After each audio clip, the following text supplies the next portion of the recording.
Assalamualaikum warahmatullahi wabarakatuh.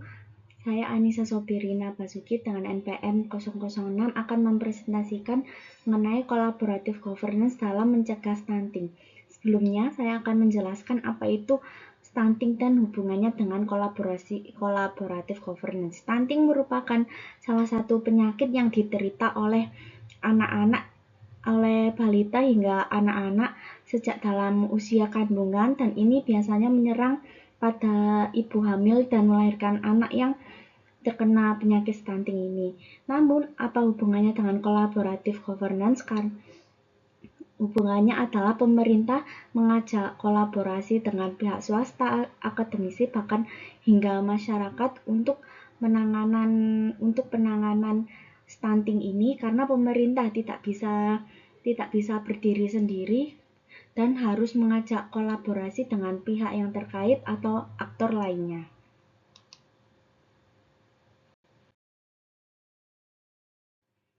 Di dalam latar belakang ini terdapat dalam konteks kesehatan masyarakat, collaborative governance dapat meningkatkan efektivitas program pencegahan stunting melalui sinergi antara pemerintah daerah, tenaga kesehatan, kader posyandu, dan masyarakat. Hal ini seperti kader posyandu Surabaya Hebat, yaitu program yang telah dibuat oleh pemerintah Surabaya, Erik Cahyadi, yaitu seorang pembuat kebijakan di kota Surabaya dan juga seorang wali kota Surabaya membuat kader posyandu ini untuk memberikan edukasi kepada masyarakat bagaimana penanganan stunting dan untuk mencegah stunting. Masyarakat yang terlibat dalam kader posyandu ini adalah masyarakat sukarelawan yang memberikan edukasi pada masyarakat lain mengenai penyakit stunting ini. Dan selanjutnya terdapat dalam penanggulangan stunting, collaborative governance diperlukan karena banyaknya aktor yang terlibat. Namun kolaborasi belum optimal dengan kurangnya forum komunikasi dan koordinasi yang merata. Karena ini banyak sekali tantangan dalam collaborative governance dan belum sepenuhnya optimal. Oleh karena itu, pemerintah bekerja sama dengan pihak swasta, akademisi, bahkan masyarakat atau organisasi lokal untuk meningkatkan penanggulangan stunting ini agar warga di Indonesia tidak terkena stunting, bahkan dapat terhindar dari penyakit stunting. Dan pemerintah memberikan kolaborasi itu agar suatu kebijakannya dapat berjalan dengan baik dan berjalan dengan sangat optimal.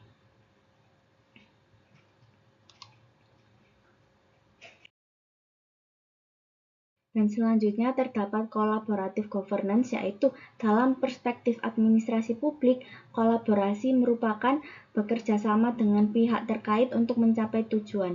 Administrasi sendiri adalah kerjasama antara dua orang atau lebih, yaitu dalam administrasi publik, kolaborasi adalah bekerja sama, yang artinya pemerintah, seorang aktor pembuat kebijakan, bekerja sama dengan pihak swasta, masyarakat, akademisi, bahkan organisasi lokal untuk mewujudkan bagaimana untuk penanganan stunting yang sangat baik dan agar masyarakat di Indonesia tidak terjangkit penyakit stunting. Kolaborasi ini bisa melibatkan dua orang atau lebih aktor dalam penanganan stunting ini. Dan pemerintah seperti di program MBG, yaitu pemerintah bekerja sama dengan pihak swasta, yaitu seorang investor, agar program ini dapat berjalan dengan baik dan mengoptimalkan suatu kegagalan dalam kebijakan ini. Di Surabaya terdapat kader Surabaya Hebat, yaitu kolaborasi antara pemerintah dan masyarakat lokal atau bisa juga mengenai organisasi untuk pencegahan penyakit ini.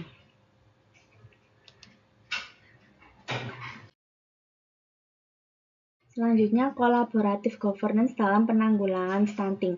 Data survei status gizi balita Indonesia SSGBI tahun 2019 telah mencatat prevalensi stunting 27,7% turun menjadi 24,4% pada tahun 2021 dengan target 14% pada tahun 2024. RPJMN 2020-2024 menetapkan penurunan stunting harus berlangsung 3-3,5% per tahun. Semua sektor diharapkan bekerja sama untuk mencapai target ini. Peran swasta dianggap penting untuk mendukung upaya ini, terutama melalui tanggung jawab sosial perusahaan (CSR) di daerah dengan prevalensi stunting tinggi. Beberapa perusahaan seperti Tanoto Foundation dan PT Sinarmas sudah bermitra dalam program ini. Hal ini di tahun 2019 hingga tahun 2021 turun drastis dari 27,7% hingga 24,4%, turun drastis sebanyak 3,3%, dan pemerintah dengan target 14% pada tahun 2024. Hal ini bisa menjadi suatu hal keberhasilan pemerintah dalam melakukan kolaboratif governance dengan pihak swasta, masyarakat, atau organisasi lokal, bahkan akademisi dalam menjalani penanggulangan ini, dan pemerintah juga berupaya agar setiap tahun menurun 3-3,5% setiap tahun. Hal ini karena terutama di daerah 3T Indonesia Pelosok itu banyak sekali di daerah yang tertinggal dengan prevalensi stunting tinggi.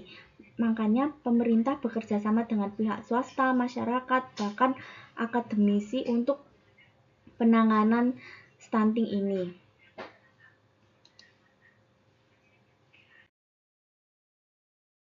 Selanjutnya terdapat faktor penyebab stunting. Yang pertama, pendapatan keluarga, sanitasi lingkungan, status gizi ibu saat hamil, berat badan lahir rendah, pola makan. Pendapatan keluarga bisa menjadi salah satu faktor penyebab stunting karena pendapatan keluarga juga faktor dikarenakan ketika kita ingin medical check up atau cek kesehatan itu kita membutuhkan biaya atau ekonomi yang mencukupi, dan agar kita mengetahui apakah anak kita terkena stunting atau tidak.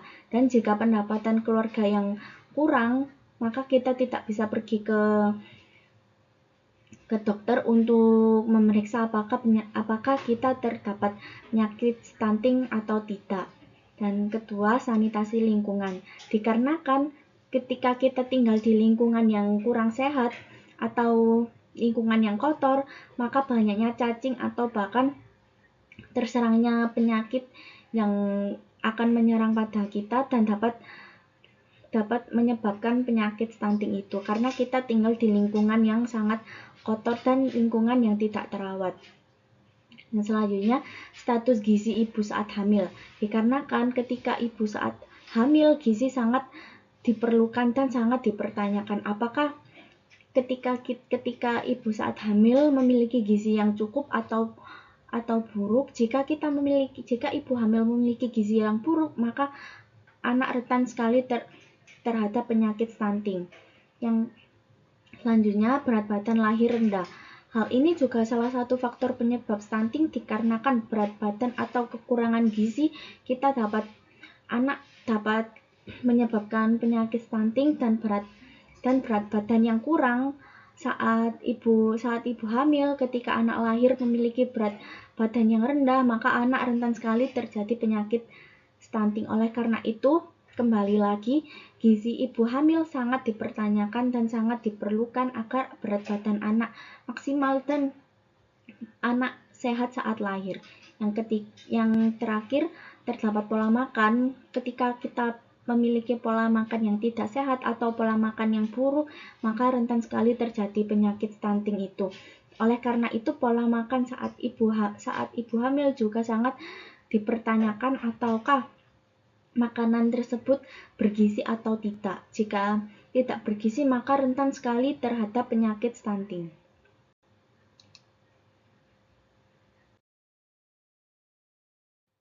Yang selanjutnya, Terdapat strategi penanganan stunting. Membangun kepercayaan antara lembaga dalam penanganan stunting di Indonesia sangat penting untuk keberhasilan pencegahan dan penanganan. Lembaga akademis seperti STFI juga berkontribusi dalam membantu masyarakat. Mengapa lembaga akademis juga dapat membantu masyarakat? Karena ketika kita berasal dari jurusan atau ahli kesehatan, maka kita dapat membantu masyarakat dan mengedukasi masyarakat apa itu mengenai penyakit stunting dan apakah penyakit stunting itu bisa dicegah dengan cara apa saja, yaitu dan selanjutnya pemerintah Indonesia membangun kepercayaan lembaga dalam menangani stunting Indonesia sangat penting, dan pemerintah membangun kepercayaan masyarakat itu sangat penting sekali agar masyarakat percaya pada pemerintah bagaimana penanganan stunting yang baik dan penanganan dan pencegahan stunting yang baik agar masyarakat atau anak-anak tidak terkena stunting.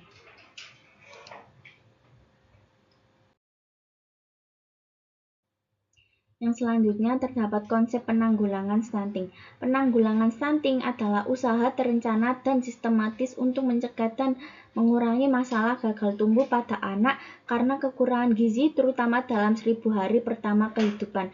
Jika tidak ditangani, ini menghambat pertumbuhan fisik dan perkembangan kognitif anak, dampaknya berlanjut pada produktivitas di masa depan. Penanggulangan memerlukan intervensi gizi spesifik dan sensitif serta kerjasama lintas sektor untuk meningkatkan status gizi di tingkat nasional dan pedesaan. Yaitu pemerintah membuat konsep kolaborasi untuk pencegahan stunting karena stunting tumbuh akibat kekurangan gizi terutama anak saat 1000 hari pertama atau anak usia 3 tahun. Dan jika pemerintah tidak bisa menangani kasus sendiri, maka pemerintah mengajak kolaborasi lintas sektor, yaitu sektor swasta, bahkan sektor masyarakat atau akademisi atau organisasi lokal untuk pencegahan stunting ini.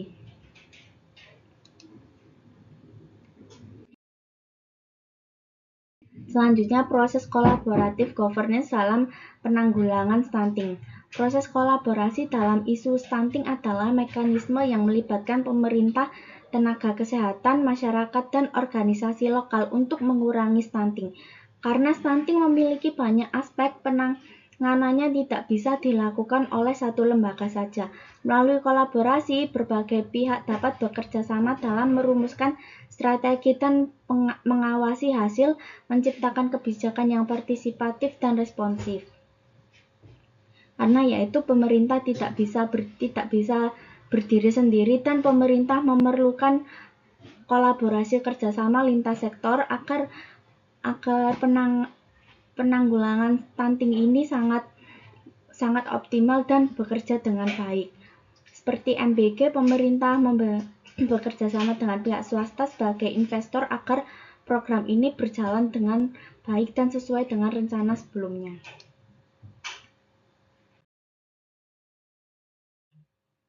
Selanjutnya terdapat aktor siapa saja yang terlibat dalam collaborative governance penanganan stunting.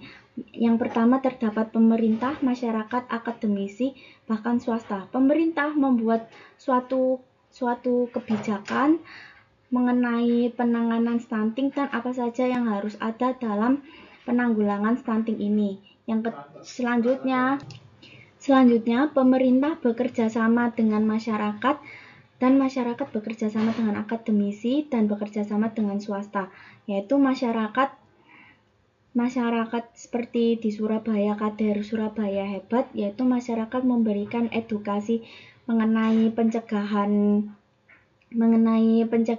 stunting oleh pemerintah, dan pemerintah sebagai pembuat suatu kebijakan. Yang selanjutnya terdapat akademisi. Ketika kita berasal dari sebuah akademisi kesehatan atau dari akademisi gizi, maka kita akan membuat riset bagaimana cara penanggulangan stunting ini agar masyarakat Indonesia terhindar dari penyakit stunting ini. Selanjutnya pihak swasta.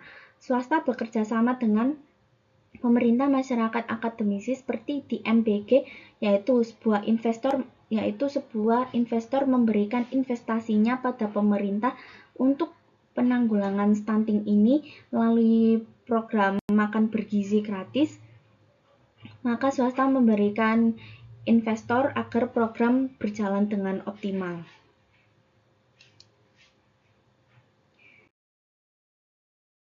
Selanjutnya terdapat tantangan dalam kolaboratif governance penanganan stunting. Implementasi kolaborasi masih dihadapkan pada sejumlah tantangan seperti lemahnya koordinasi lintas sektor, tumpang tindih peran instansi, minimnya forum dialog antar aktor, serta terbatasnya kapasitas teknis dan sumber daya. Pada kesenjangan akses layanan terutama di wilayah tertinggal dan terpencil yang masih kekurangan tenaga kesehatan, sarana, serta sumber daya manusia yang memadai. Lemahnya tata kelola kolaborasi antar sektor dan tingkatan pemerintah serta kurangnya konsistensi kepemimpinan di TPPS mengakibatkan program stunting berjalan tidak menyeluruh. Yang terakhir, keterbatasan akses terhadap bahan pangan, rendahnya masyarakat, minimnya pemahaman partisipasi pemangku kepentingan, dan keterbatasan sarana prasarana serta SDM, yaitu kurangnya SDM dan sarana prasarana menyebabkan akses untuk edukasi sangat minim dan masyarakat kurang memahami akibat infrastruktur dan geografi yang tidak memadai. Dan yang menurut saya menjadi sorotan yaitu wilayah tertinggal dan terpencil yang masih kekurangan tenaga kesehatan, sarana dan SDM yang masih belum memadai seperti di daerah 3T atau di daerah pelosok Indonesia yang memiliki SDM kurang memadai dan masyarakat masih belum memahami mengenai penanganan stunting.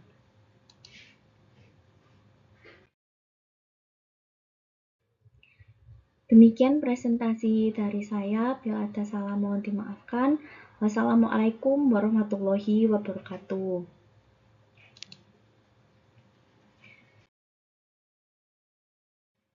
Dan ini terdapat referensi daftar pustaka.